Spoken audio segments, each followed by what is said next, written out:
they can file an appeal in the Supreme Court, that this we don't deter that. Oh. Well, just to get a few more facts as far as we can determine and share on the floor para on record po.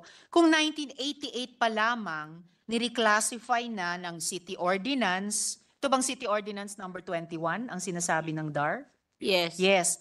Kung 1988 pa lang nireclassify ng City Ordinance, nireclassify ng HLURB, bakit inisyuhan ng CLOAS noong 2013? Mr. President. Hindi kasi sila yung, they cannot answer because they were not the DAR during 2013. Maybe we should clarify it with the DAR. Sino ba Agrarian Reform? Of course, may institutional memory ang department, Mr. President. Yes, she is also right, but not it is not in all instances that the Distribution.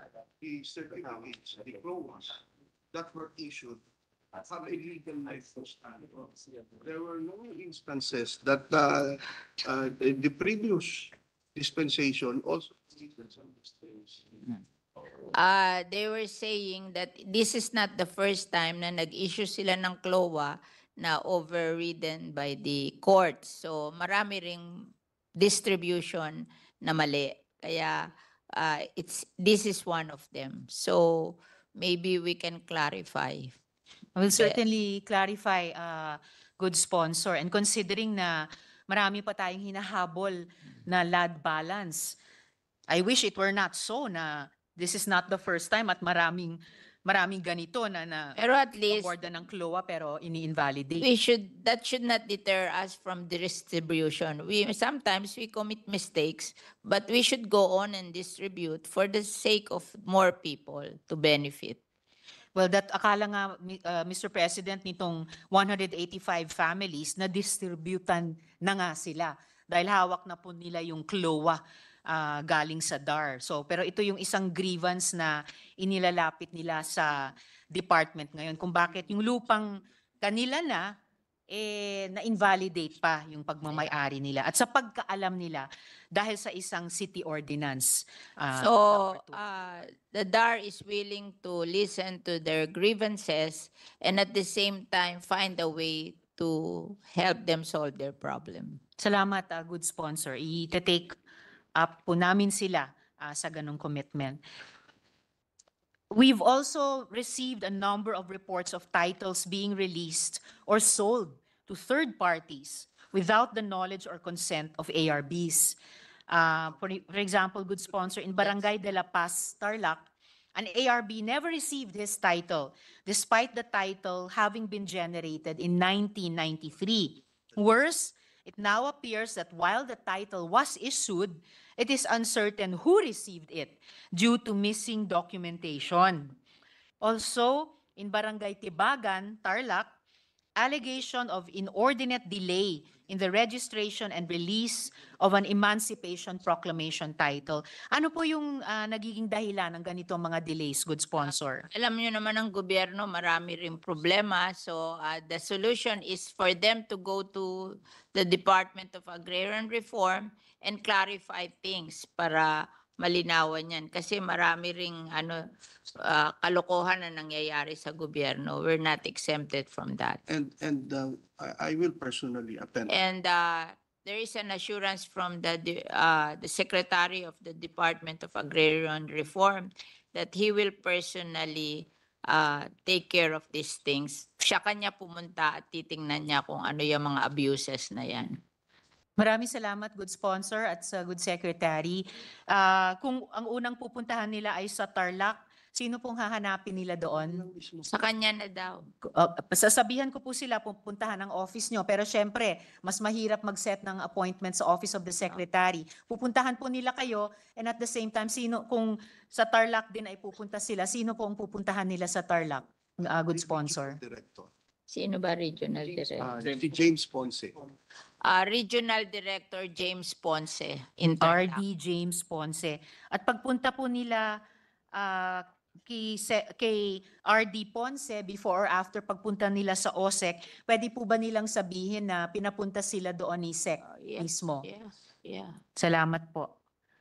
If they go to the central office, they can visit a certain Conrad Street.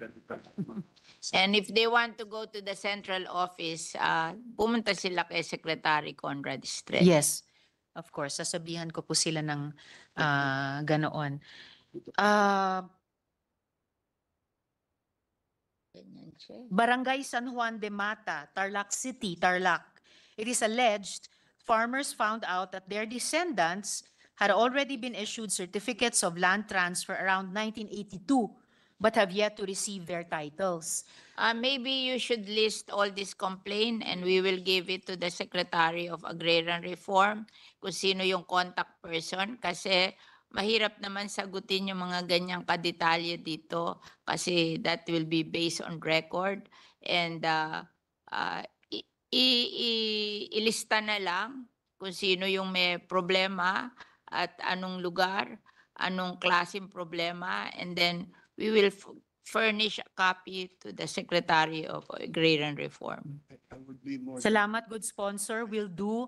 But also just to make this of record dahil halos sa tuwing ganitong panahon lang sa bawat taon naririnig ang mga detalyadong daing at inilalapit ng mga agrarian reform beneficiaries sa DAR. So just to make them of record at mahalaga yung nakukuhang commitments tulad nung ibinigay ni Secretary sa kanila.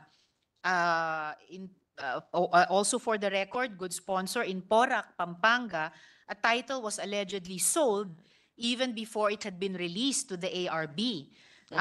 Paano ito maiiwasan? Ano yung remedy na available sa mga ARBs? Mahalaga po sa akin, particularly itong kaso na ito sa Porac, kasi lumabas sa POGO hearings namin, and in fact na napag-usapan naming bahagya ni SEC minsan, lumabas sa POGO hearings natin na yung lupang dapat mapunta sa magsasaka ay ginamit para magpatayo ng POGO na may higit na 40 villa.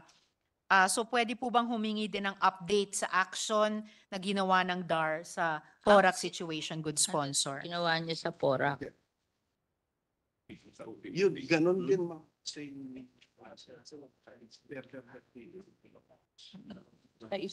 Hindi nila alam yung case na yan, so mabuti mag-complain sa office nila or put it in writing and we will forward it to them. And then hihingi ng Senado ang answer nila. Sinasabi po na pag naging land reform beneficiary ka, kailangan you're allowed to sell only the property after 10 years. Good sponsor, masyadong modest si Secretary. Actually, minsan, sandali, napag-usapan po namin ang kasong ito. I was out of town at that time, pero dahil narinig yata ni SEC sa DAR resource person nung POGO hearing natin, yung naging sitwasyon sa Porac, na hindi lamang nagkaroon ng POGO hub doon, pero ang tinayuan pang lupa ng POGO hub sa Porac ay na-awardan na actually ng DAR sa mga magsasaka at naggulat na lamang sila bago pa sila ma-install doon. Biglang at walang alam silang conversion request, wala ring naiamin si Mayor Capil ng Porac nung hearing niya noon, nagkaroon ng request for conversion or conversion process, natayuan ng POGO, yung lupang in-award ng DAR sa mga magsasaka. And I was very grateful, tinawagan ako ni SEC nung out of town ako that day. I stepped out of my meeting, kami nag-usap, and sinabi ni SEC sa akin noon na aalamin niya ang kasong ito kasi he was also concerned about that development, good sponsor. So baka may kahit konting update sa action kung mayroon na ginawa ang DAR dun sa sitwasyon sa Porac, Mr. President. Naka-appeal ngayon yung order ng revocation sa Office of the President. Ni-revoke namin yung conversion. Oo, naka-appeal. Ni-revoke, hindi. Pero ni-revoke namin. Ngayon naka-appeal sa OIP.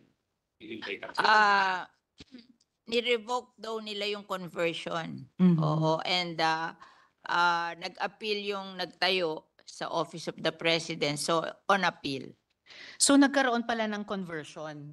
Nagkaroon ng conversion, ni-revoke ng DAR ang conversion, but they went on appeal sa Office of the President. Okay. So, salamat at ni-revoke ng DAR yung conversion na iyon. Hopefully, Mr. President, kung nag-appeal pa sila, sino pong nag-appeal? Yung Pogo Hub Yung operators? Pogo. Hindi Wow. ho, landowner po, ma'am. Yung landowner na nagpalis sa Pogo. Roberto Cruz daw yung landowner. Ah, oo, naalala ko yung pangalang iyon, Roberto Cruz. Well, hopefully dahil inanunsyo ni Presidente ang ban sa POGOs nung kanilang SONA, naglabas sila ng executive order tungkol sa pag-ban sa POGOs, kasalukuyang kumikilos ang iba't ibang departamento at ahensya ng gobyerno para ipa-wind down ang mga POGO hanggang December 31 at magkaroon ng just transition sa mga nagtatrabaho doon. Hopefully, hindi po magpo-prosper at magfi-fail ang appeal nila kung dun pa sa Office of the President nag-appeal yung Ginoong Cruz na may-ari ng lupa na nilease niya sa mga POGO. At hari nawa ang maitaguyod ay yung revocation ng conversion na isinagawa ng Roberto Cruz, DAR, yung land Mr. reform President. beneficiary yun. Landowner. I'd also like an update kung mayroon, good sponsor, dun sa Anunas Balubad case sa Angeles City, Pampanga. I personally visited the farmers there at hanggang ngayon po ay nagsusumamo sila sa akin dahil maliban sa forced eviction, kahit fully paid na sila, may kinakaharap pa silang violence mula sa mga armadong tauhan ng developer. So kung may update na rin po ba sa sitwasyon sa Anunas, Balubad, Ano ba? Angeles, Pampanga, good sponsor.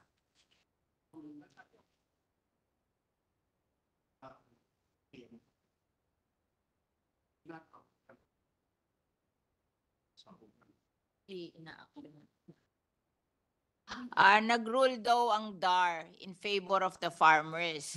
Kaya lang yung kalaban nag-appeal sa Office of the President. Hanggang ngayon nasa Office of the President pa. Alright, salamat good sponsor. At muli dahil at salamat sa DAR sa pag-rule in favor sa mga magsasaka doon. At muli kahit nag-appeal sila sa OP, sana dahil may pinirmahan kamakailan lamang na batas si Presidente, bagamat kaugnay ng condonation ng utang, pero bahagi po ng pakete ng pagsuporta sa mga agrarian reform beneficiaries. Hari nawa po ma-uphold yung ruling ng DAR doon sa OP. And lastly po sa mga particular na grievances, sa Samal Island naman po, AR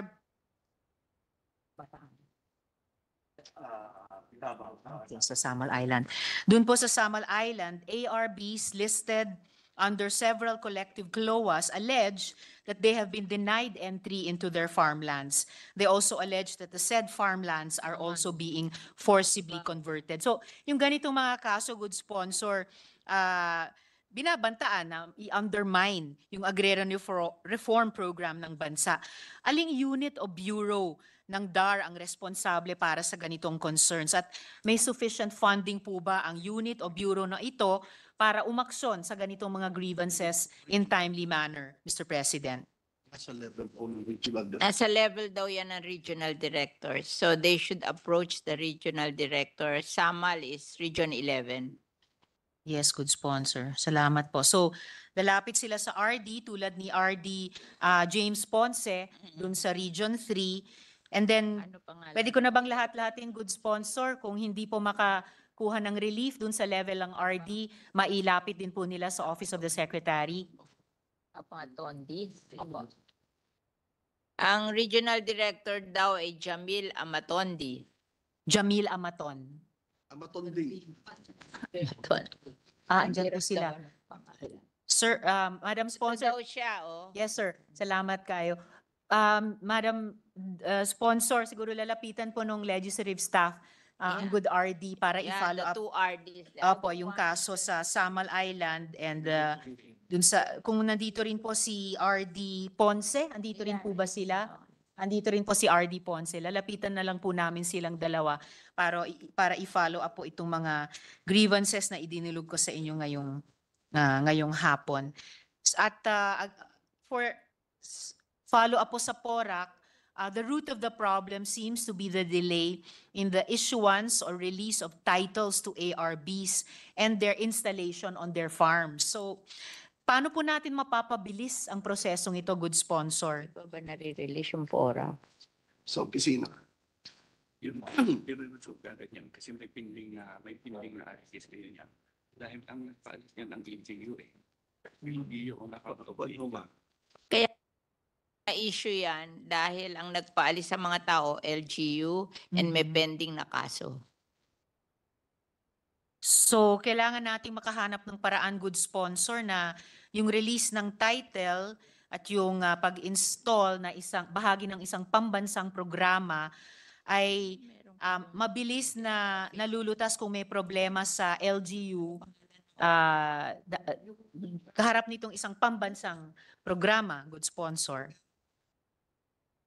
Minsan hindi sila pumupunta eh. Meron daw office that tumutulong sa mga ganyang problema under USEC, Galit. USEC Gali. Ano pangalan ng opisina? Yulaw. Yun lang. Ano ibig sabihin na ULAW? Undersecretary for Legal Affairs Office. Undersecretary for Legal Affairs Office. Oo. Yusek Gary. Gali. Sorry. Galit. Galit, ma'am. Galit, yes. Oo. Yusek. Galit. Okay. Yusek, angry. Alright. Angry. Yusek angry. Para maalala mo. Galit. Oo. Sulat ko na. Yusek Galit. Oo. Okay. Para hindi rin po magalit lalo at malungkot yung ating mga magsasaka. At may sufficient funding naman po yung regional Yes. offices, good sponsor. Yes, there is. Alright. Salamat, good sponsor. Dako naman po ako, Mr. President, sa paksa ng split. So, by its work plan, the World Bank funded project split of DAR should be already on its